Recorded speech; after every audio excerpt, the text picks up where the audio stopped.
नमस्कार, मैं हूँ ममता और आप देख रहे हैं मेरा यूट्यूब चैनल। कैसे आप सब? आज हम वीडियो लेकर आए हैं यूपी पीएचडी की एग्ज़ाम की जो बच्चे तैयारी कर रहे हैं उनके लिए खासकर ये वीडियो है। श्रीमद् भगवद गीता का समान परिचय के बारे में हम आज बात करने वाले हैं और इससे हम 10 PYQ क्वेश्चन लेने वाले हैं, प्रीवियस ईयर क्वेश्चन। पहले हम इसको देखेंगे, पढ़ेंगे, उसके बाद हम क्वेश्चन हल करेंगे। तो आइए स्टार्ट करते हैं। श्रीमद् भगवद गीता का समान परिचय। भगवद गीता भारतीय और दार्शनिक साहित्य की मूल्यवान रचना है। क्या है? मूल्यवान रचना है। वेदों एवं उपनिषदों की विचारधारा उज्ज्वल रूप से इसमें समाहित की गई है। वेद और उपनिषद जो है हमारे उसकी विचारधारा उज्ज्वल रूप से इसमें क्या है? समाहित की गई है। भगवद गीता महाभारत के भीष्म पर्व की एक भाग है। भगवद गीता क्या है? हमारे महाभारत जो है उसके भीष्म पर्व से लिया गया है। और वैसे तो ये महाभारत का अंश है, फिर भी इसमें संपूर्ण ज्ञान का भंडार है, इसलिए इसको पूर्ण ग्रंथ माना गया है। डॉक्टर राधाकृष्ण कहते हैं कि उन अनेक तत्वों को जो गीता के रचना काल में हिंदू धर्म के अंदर जा सकते एक दूसरे के पक्ष में थे, उसने हिंदू जीवन और विचार के इन सभी जीवित तत्वों को एक दूसरे में बांट दिया है। ठीक है। भगवद गीता की मूलभूत शिक्षाएं। भगवद गीता की शिक्षाओं को हम निम्न प्रकार से देख सकते हैं। कैसे देख सकते हैं? आइए देखते हैं। पहला, निष्काम कर्म की प्रेरणा। निष्काम कर्म की प्रेरणा क्या है?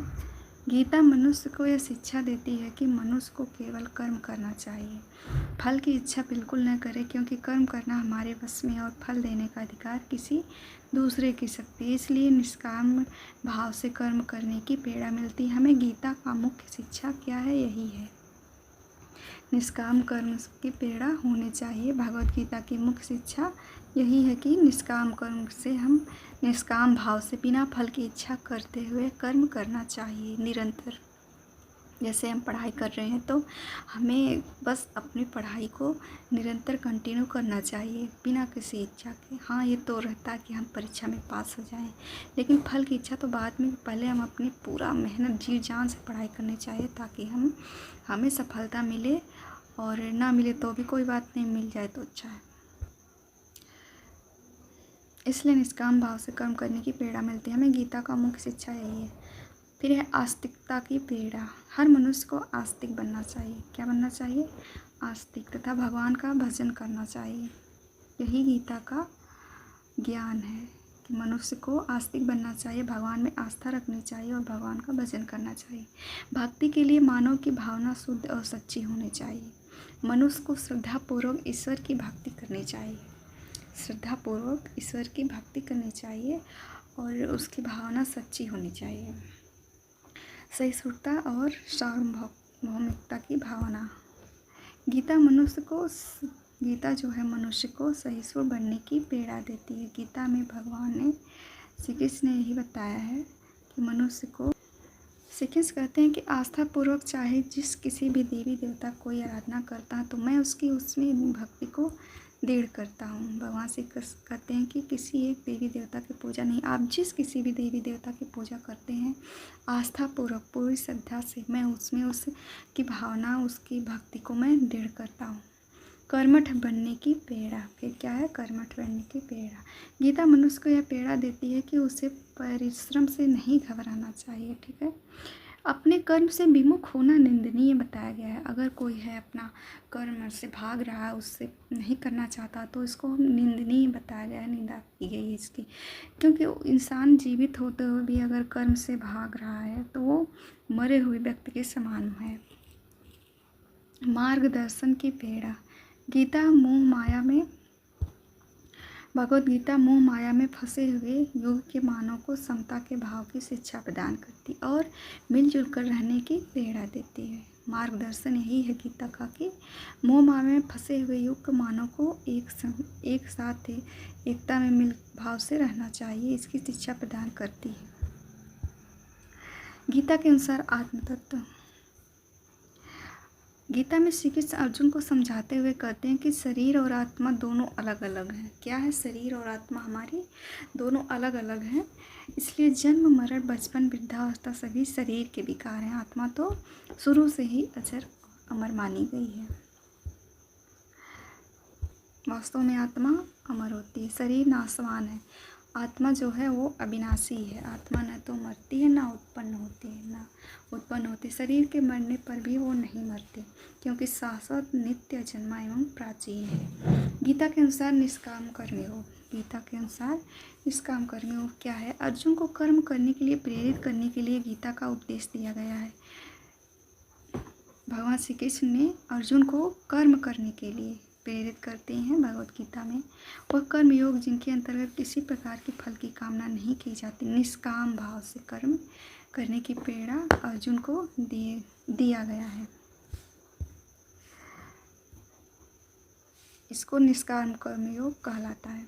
गीता में वर्णित चतुर्दश यज्ञ, गीता में यज्ञ से तात्पर्य हवन से प्रतीत होता है, क्योंकि उससे वर्षा होती है, परंतु भगवान श्री कृष्ण यज्ञ को व्यापक अर्थों में प्रस्तुत करते हैं, जैसे 14 यज्ञ, चतुर्दश यज्ञ। द्रव्य यज्ञ पहला, इस यज्ञ में जो धन धान्य वस्त्रादि संपत्ति अर्थ दान धर्म परोपकारी अर्थों में खर्च करना होता है। देव यज्ञ, इस यज्ञ में देवताओं के लिए जड़ द्रव्यों का हवन किया जाता है।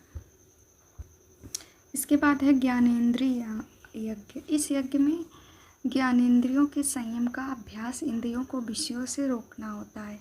इसके बाद चौथा है विषय यज्ञ, इसमें भी जैसे संबंधित कुछ खास नहीं। स्वाध्याय ज्ञान यज्ञ, इसमें अर्थ ज्ञान सहित धर्म ग्रंथों के पढ़ने का होता है। इसके बाद है स्वाध्याय ज्ञान यज्ञ, इसमें अर्थ ज्ञान सहित धर्म ग्रंथों के पढ़ने का होता है। इसके बाद छठा है प्राण यज्ञ, अपान व्यान उदान और समान, इन चारों का प्राणवायु में हवन करना अर्थात पूरक प्राणायाम करना होता है। अपान यज्ञ क्या है? प्राण व्यान उदान और समान, इन चारों का वायु में हवन करना, रेचक प्राणायाम करना होता है, उसको अपान यज्ञ कहते हैं। प्राणायाम यज्ञ क्या होता है? शरीर में दोष रहित हुई शुद्ध प्राणवायु को प्राणायाम यज्ञ कहते हैं, जैसे प्रमाण में रोक कर अभ्यंतर या कुंभक प्राणायाम जैसे योगा, ये सब के बारे में प्राणायाम यज्ञ है। अंतर प्राण यज्ञ है, इंद्रियों को चेतन करने वाली प्राण शक्ति को आहार के संयोग से वश में करना होता है।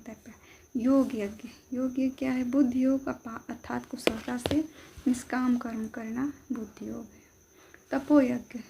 तपोयज्ञ व्रत उपवास अहिंसा आदि तीक्ष्ण व्रतों द्वारा शरीर और मन को शुद्ध पवित्र या स्वधर्म पालन करना होता है। जप यज्ञ जैसे वाचिक उपांश मानसिक ध्यान या आनंद जप करना होता है जप यज्ञ।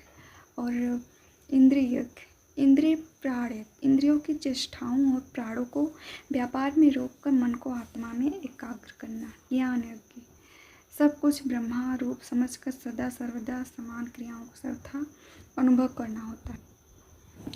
भगवद गीता में कुल 18 अध्याय हैं। कितने अध्याय हैं? 18।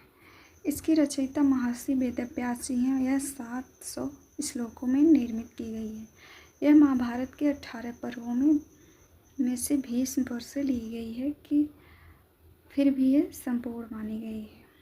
भगवद गीता के रचयिता महर्षि वेदव्यास जी हैं, जिन्होंने इसकी महाभारत से ली गई है।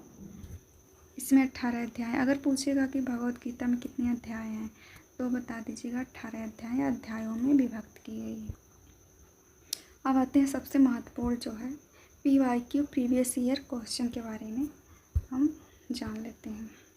भगवद गीता या लेखक कह, ये प्रश्न है प्रीवियस ईयर पिछले साल मतलब पुराने वर्षों में पूछा गया है। भगवद गीता या लेखक कह, भगवद गीता के लेखक कौन है?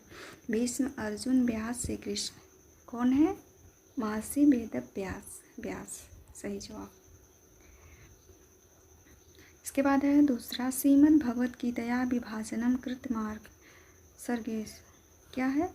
सर्गेश के मतलब किसमें इसका विभाजन किया गया है? सर्गों में कि पर्वों में कि अध्यायों में कि किसमें? बताइए। तो किसमें किया गया है? अध्यायों में। इसका सही जवाब सी, अध्याय। इसके बाद है तीसरा, श्रीमद् भगवद गीता महाभारतस्य कस्मिन् पर्वणि अस्ति। श्रीमद् भगवद गीता महाभारत के कौन से पर्व से ली गई है? वन पर्व की, अनुशासन पर्व की, भीष्म पर्व की, सभा पर्व? तो सभी को पता है कि भीष्मपुर से ली गई है भगवद गीता। इसके बाद है गीतायाम अध्यायानाम संख्या अस्ति। गीता में अध्यायों की संख्या कितनी है बताइए। बहुत सरल सरल प्रश्न है भगवद गीता से। द्वादश है कि एकादश है कि सप्तदश है कि अष्टादश। सबको पता है अष्टादश यानी 18 अध्याय भगवद गीता में है। अब आते हैं कि श्रीमद् भगवद गीतायाम श्लोकम, श्लोक संख्या वर्तते। कितनी श्लोक संख्या है भगवद गीता में? 940 है कि 900 है कि 700 है कि 740 है? कितनी है? 700 है। उपनिषद भगवद गीता ब्रह्मा सूत्रम चेतसाम त्रयाणाम केन शब्देन व्यवहारम। क्या है? दियत्रयम मार्गतयम प्रस्थानतयम रत्नतयम। क्या है इसका सही जवाब? प्रस्थानतयम। इसके बाद 7वां भगवद गीतायाम भगवान श्री कृष्ण कम प्रति उपदिष्टवान। क्या है? भगवद गीता में भगवान श्री कृष्ण के प्रति उपदेश कौन देता है? धृतराष्ट्रम संजयम अर्जुनम भीमम। कौन देता है? श्री कृष्ण। किसको उपदेश दे रहे हैं? अर्जुन को। श्रीमद् भगवद गीतायाम कति योगा प्रोक्ता। कितने योग हैं? त्रय दौ चत्वारः पंच त्रय फलसे। इसके बाद है महाभारतस्य कस्मिन् पर्वाणि श्री कृष्ण अर्जुनम उपदिशत्। महाभारत के कौन से पर्व में श्री कृष्ण अर्जुन को उपदेश दे रहे हैं? सभा पर्व में कि विराट पर्व, उद्योग पर्व में कि नैतुस? इसमें नैतुस किमपि, क्योंकि इसमें भीष्म पर्व दिया नहीं है। अगर भीष्म पर्व होता तो वही सही होता, क्योंकि भगवान श्री कृष्ण जो है वो अर्जुन को उपदेश गीता में दे रहे हैं और गीता भीष्म पर्व से ली गई है। इसमें ऑप्शन नहीं है, तो ये नैतेश वाला सही है। गीतायाः अध्यायान्ते का सामान्य शब्द दृश्यते। वेद योग सांख्यम न्याय। गीता के अध्यायों में कौन सा समान शब्द दिखाई देता है? वेद का, योग का, सांख्य का, न्याय का? क्या है? योग। तो ये था आज का वीडियो। उम्मीद करती हूँ आपको पसंद आएगा। आपकी परीक्षा के लिए यूपी के लिए वीडियो खासकर बनाया गया है। अगर अच्छा लगे तो एक लाइक कर दीजिए। चैनल पर पहली बार आए हैं तो चैनल को सब्सक्राइब कर लीजिएगा। वीडियो पूरा देखने के लिए आपका बहुत बहुत धन्यवाद। मिलते हैं अगले वीडियो में। तब तक के लिए पढ़ाई करते रहिए, तैयारी करते रहिए। नमस्कार।